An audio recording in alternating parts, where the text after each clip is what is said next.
There needs to be more organizations like this that are actually helping refugees because there's so much need and there are so many of them here. So just a little bit about me for a second. My wife and I attend Bay Area Community Church over in Annapolis, and we moved back here from California at the start of the pandemic, and we were here for about 10 years before that. But we have 2 kids, 8 and 3.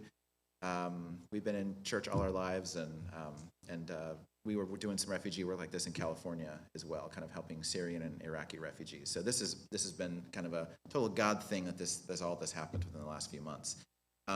Before I really get started and before we go further, I would like to do an exercise with you all. I'd like everyone to close their eyes. We're going to have a little experience together for a few minutes. I'd like everyone to just picture a few things in your mind. I'd like you to picture for a moment some of the most favorite people in your life. People that are living. Could be grandkids, could be brothers, sisters, husbands, wives. Picture some of the things that you like to do. Could be boating, could be traveling, cooking, gardening, being a parent, being a grandparent. Picture some of the roles you play in life. You're a brother, a sister, cousin, husband, wife, grandparent. Picture some of your most favorite possessions. Could be your car, your home, a boat. Could be something very small with a lot of sentimental value. So picture some of these things in your mind. And then I want you to imagine if you lost most of those things due to war, due to violence, due to persecution. Imagine waking up and most of those things were gone. The people you love, the roles you play, the things you enjoy doing, those favorite possessions. It's tough. You can open your eyes. So now I want you to imagine that you've experienced all this. You're grieving. You're sad. There's tremendous loss. And now I want you to picture you're in a new country where you don't speak the language. And you have to completely start your life over again, literally from scratch. You have to find a place to live. You have to find a job. If you have kids, you have to educate them somehow. If you have medical needs, you have to figure out how to get medical care. If you have a larger family and there's chronic conditions or some ongoing chronic disease, you have to figure out how to get medications and prescriptions. Transportation. How do I buy groceries? How do I get around? I don't know anyone. And I got to fill out all these forms to get all this stuff. So when we're at larger groups and we have more time, we do this exercise with pieces of paper and pencils, and we kind of have people snatch away some of these things that we have. But the exercise is still a mind exercise, and it puts us in the right frame of mind of what refugees really experience. The refugees that are here now, the Afghan refugees that are here, and the Ukrainian refugees that are on the way this fall and into next year have all experienced this, things that we can't even imagine. And so what we are doing at Heart for Refugees is we're partnering with local churches around the state to actually put together teams and programs to actually help these refugees as they resettle here in the U.S. So I hope that exercise, as brief as it is, just helps kind of frame kind of what we're talking about, get us in the right mood about kind of what we're doing and how to help. You can go to the next one. So this is our leadership team. Some of you may know some of the folks on this, but this is people from a variety of different churches, not just Bay Area. If there's one thing we've learned from helping refugees over the years, that is something that one church alone cannot solve. It is solved by many churches coming together. Right now, we are working with about 20 different churches across Anne Arundel County and the state, community organizations, Rotary clubs, businesses, who've all kind of banded together to help refugees. And I'll talk a little bit about today about how you all can participate in the work that's already being done. You can go to the next one. So our mission. So what is the mission of Heart for Refugees? We are putting God's love into action by assisting the refugee and asylum-seeking community to find hope and friendship as they reestablish their lives in the U.S., which is an enormous undertaking. All the things that we take for granted about, we go out and start our car and we go to work and we just, check things on an app and we just order food and we just go to the doctor and all these things they're completely starting their lives over here in this country. And so we're putting together teams to help them do that. You can go to the next one. This is the verse. We just talked about this with the kids, but this is our biblical calling verse. We talked about the stranger and inviting them in and helping them when they're sick, clothing them, feeding them. This is exactly what we're doing with the families that we're working with. And there are many more that need help. But this is a biblical calling. This is the foundation of everything that we do through Heart for Refugees. You can go to the next one. So a little bit of background. It's been widely talked about, but there have been, if you've been aware, last August, all over the news in Afghanistan at Kabul airport. The Taliban basically took back over the government the second the U.S. military left, took over the country, toppled the government, took over the airport, and people fled, and many, many people were killed. So there were many people that escaped. There were about 75,000 to 100,000 refugees that were evacuated to the U.S. Does everyone remember those images on TV? People clinging onto the airplanes as they left the airport, and the military is just, there's no seating. It's just all standing room, and they're just crowding as many people on these massive planes as possible. So those are the people that we are helping. They were placed with in one of 9 resettlement agencies. The nearest one is here in Baltimore. And many of them, just due to the sheer number of families coming in, were placed at hotels. They were at Air Force bases first, then they went to the hotels, and now the resettlement agencies have been trying to find housing for them. So many of them are still at hotels. Where all of our work started was really in December. There were about 50 families that were found at 2 hotels at BWI Airport who'd been there for 5 months. Now, if you can imagine, it's living in a hotel, that's fine. You go on a trip, you're there for a couple days, maybe a week. But can you imagine living in a hotel room with, a number of kids for 4 or 5 months in the same hotel room with not a lot of access to food? You don't speak the language. You don't know anyone. No one's coming to visit you. It's lonely and it's scary, and you don't really know what's going on or what's going to happen with you. So that's the kind of the state that we found a lot of these families in. And so a lot of people banded together and jumped into action. The fact is, and the sad fact is that the system is completely overwhelmed and broken.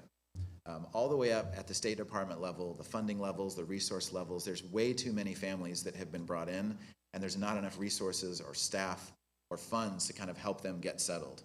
And so that's where the church steps in. That's where community organizations and nonprofits step in to help fill the gap. And so what Heart for Refugees is doing is we are viewing ourselves as an extension of what the resettlement agencies are doing to help these families.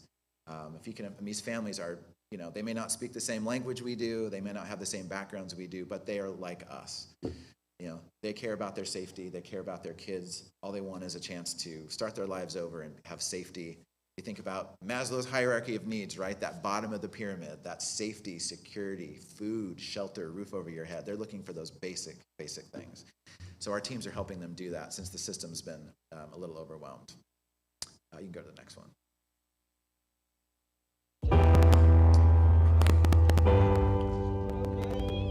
در اونجا جنگ بوده که بم می آمد بسیاری پدر ما همونجا شهید شده یعنی بسیاری قومای ما همونجا شهید شد جنگ بود خودم هم چیز بازم مجبور شدیم که از همونجا چیز که بیاریم چرا که اولادایم در گردن غلطید نمیتونستم که اولادایم هم قتل شود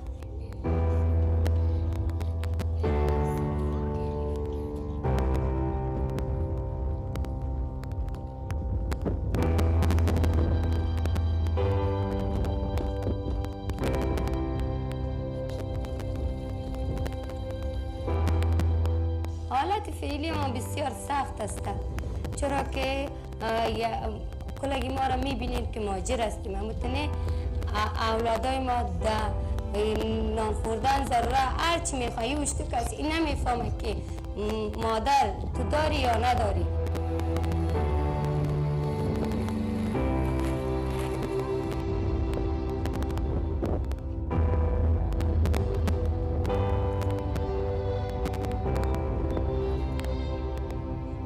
Over the last year, families have been dealing with the COVID-19 pandemic and a devastating drought.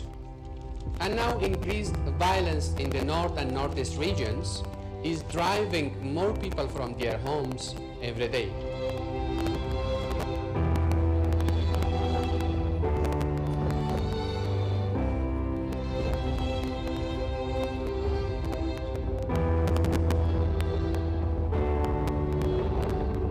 مثل که دیگر زندگی عادی داره.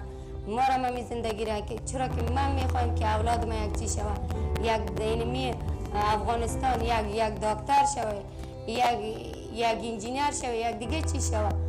آرزوی من اینه میسته بیادر که اولاد ما.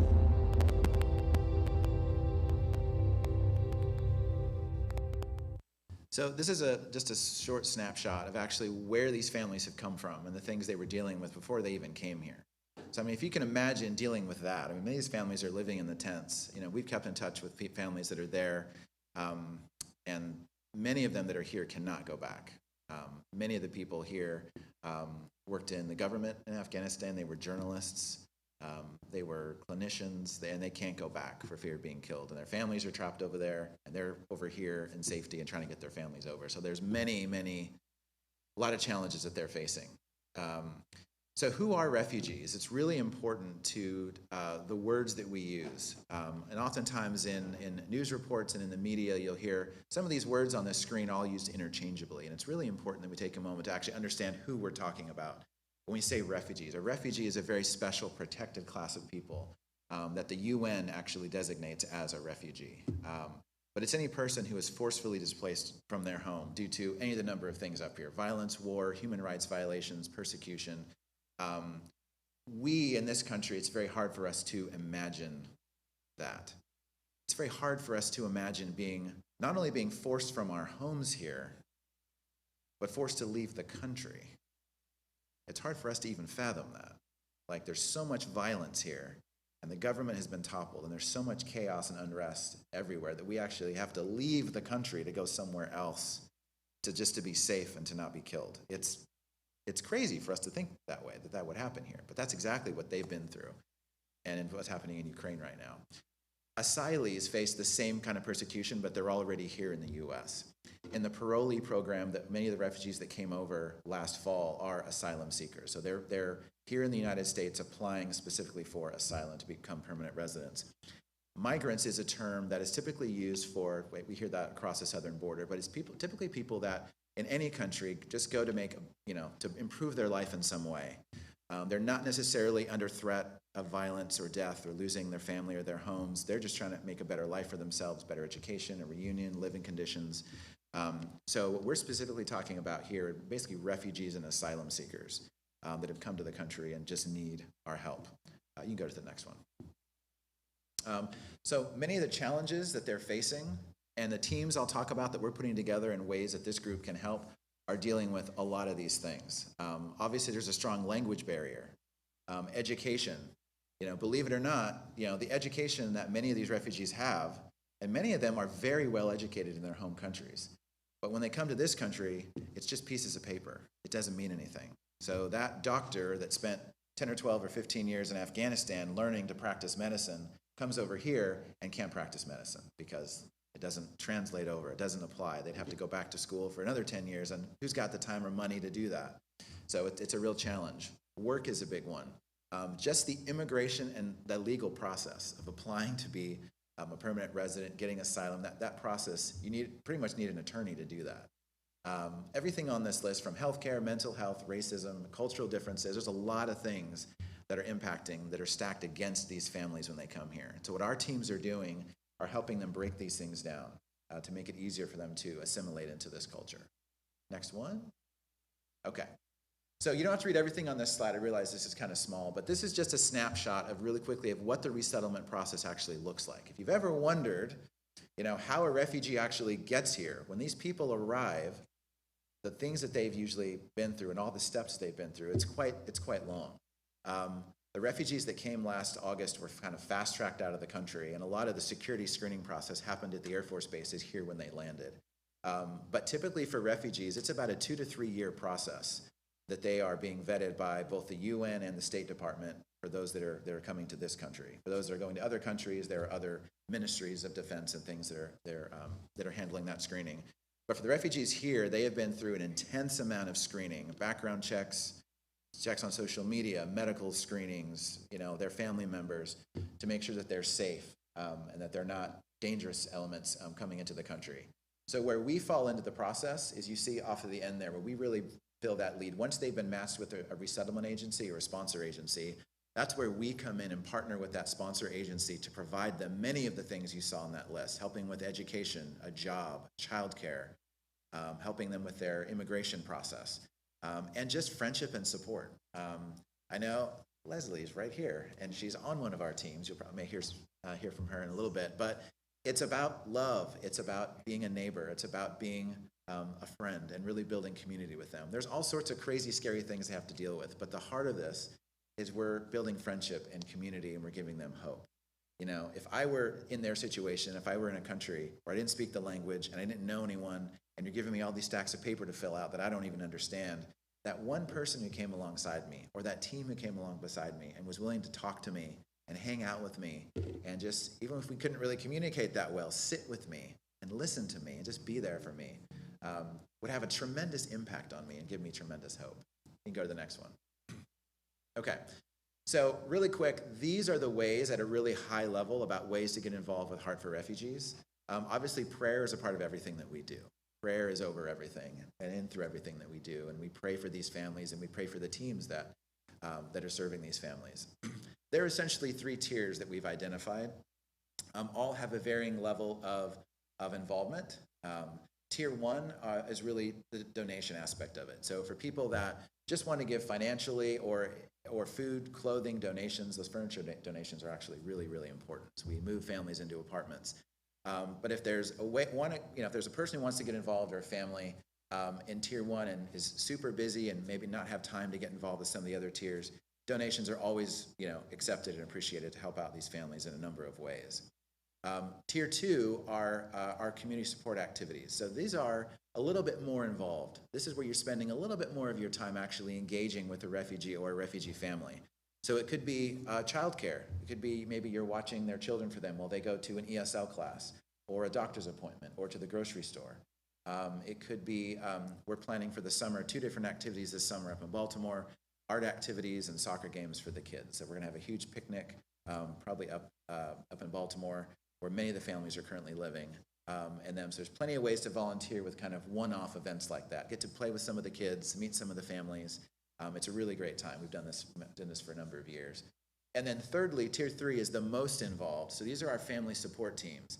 So this is where a group of probably 8 to 10, sometimes smaller, sometimes more, depending on the size of the refugee family, actually come together and support a family as they walk day to day. And the more people on the team, the easier it is to help, because the weight of the work kind of gets spread out amongst everyone, which is why the team model really works. And there's a calendar that gets put together. The team has a calendar of who's going up where. If I'm going up and having a meal, this family's going up on the weekends to share a meal. This one's driving someone to a doctor's appointment. This one's taking her to the medical clinic. So you kind of spread the work out, but really it's about helping them restart their lives here in the U.S. And every family is different. There are some families that are very small as 1 or 2 people. Others are as large as 19 people. Some of the families are quite large. But the size of the team really dictates the size of the family, and everyone really comes together. We have currently launched about 20 of these teams, with many more on the way. And so those are 20 teams that have surrounded 20 Afghan families of varying sizes and of varying need. And really, it's just about hanging out with them. We share dinners together, share meals together. We share pictures of each other's kids on the phone. We communicate the best we can. We tell each other stories. And we learn, and ultimately we're changed because we're sharing with them. This is exactly what God has called us to do. This is fulfilling Matthew 25, our foundational verse. So for any of you that are interested in any of these 3 tiers, I think we're having a Q&A after the fact. I can answer any questions that you need answered. We do a lot of training. So if it can be a little scary, I know, jumping into some of these things, it's jumping into a whole other world. But God is working. I mean, the Holy Spirit's been working on these families since before they came over here. So God has worked. So it's not us starting all the work. It's really us kind of joining God in what he's already doing in these families' lives. And it's been amazing. If you talk with anyone who's working with one of our teams, they'll tell you a lot of the same stories about how their lives have been changed and their eyes just opened. People that you may have never really talked to before, people you may have avoided in the past and just been kind of like, oh, they're not like me. They don't come from the same world I do. We don't believe the same things, so they're kind of the other. Now I'm just going to go this way. A lot of us have that. A lot of us have biases and things that we've had all our lives. But jumping into this kind of work and obeying Matthew 25 and serving and loving these folks has been an amazing experience for myself, my family, and many others that we're partnering. Is there another one after this? Yes, okay, a few more. So tier 2, we talked about community engagement activities. These are just some of the examples of ways to get involved in that second level. And there's many more than this. But there's ESL, transportation, could be childcare and babysitting, job search or resume support, that's a big one. We have people that want to do art classes for kids, or community picnics, sports activities, arranging field trips to the park or the playground. There's really no end to the ideas that people can bring and we can get set up and organized. And then if you go to the next one. And then tier 3. So the family support team concept. So there are some different categories here of things that are needed. There's immediate needs like housing, help with jobs, the immigration and asylum legal support. So there's a group of attorneys that we work with that the teams can work with. Medicaid and food stamps, getting people set up on that. So some immediate needs that they have. There's always logistical needs, right? How do I get here? How do I get to the doctor? How do I get my kids to school? How do I get to a job if I have one? And if there's multiple people in the home and we have different jobs, how do we make that work? And then obviously the social component, right? This is all the conversations and the play dates and just spending time together. I can't tell you how amazing it is when you go into someone's home and they don't know you and they welcome you like they've known you all their life. And you're sitting on the floor with them and you're sharing a meal together, you're having tea together. It brings people together and they really see the love of God in that. We've had so many people that have done this type of work with us and have been, at the beginning a little scared of, well, I don't know how to share my faith. I don't know how to do that. I don't know all the right verses to say, and I don't know all the right, biblical things to say. Here's the cool thing about this, is that these families will often give you an easy way to share your faith because they'll simply just ask you why. I've had that question asked of me so many times. They'll just say, why? Why are you spending so much time with our family? Why were you watching our kids? Why have you come over and shared a meal with us? Which gives the perfect opportunity for you to tell them why you're doing it, versus having to remember a bunch of verses and a bunch of long scriptures and a bunch of bullet points from a sermon. Gives you a perfect opportunity to answer the question of why you're doing this. So it's a really great opportunity. Next one. Okay, I think that's it. I think there may be some Q&A. But it really is a great opportunity. We'd love to have you all come and join us. We do training. So for anyone wondering like, oh my gosh, I'm going to get dumped into this thing and not have any idea what to do, we do offer some pretty extensive training and mentoring. So once the teams are put together, they're actually given a mentor. They can contact us at any time. There are always questions that pop up. So there's full support of training and mentoring for people that want to get involved at any level of this. So I think that's what I have for today. Yeah. So thank you guys for having me, and I think I'll be in the back at the end. I think.